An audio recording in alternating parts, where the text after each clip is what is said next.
I'm going to show you how to assemble your front brake cable. First of all, make sure your cable is all the way inside your brake lever. Then you're going to take your cable, bring it down. There's a holder down here. You're going to push down on that little plastic piece and the plastic piece will come off.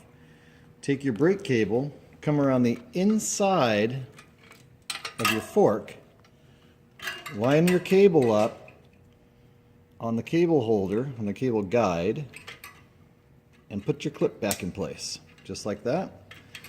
Then bring the cable on down, and you're going to slide up the brake holder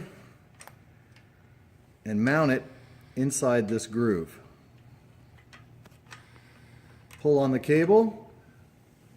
Make sure your cable is all the way in your brake lever. Come down. Now to your brake arm. This unit is going to fit inside here, so you want to pull up on your brake arm and slide it in place. Get it to fit. You're set.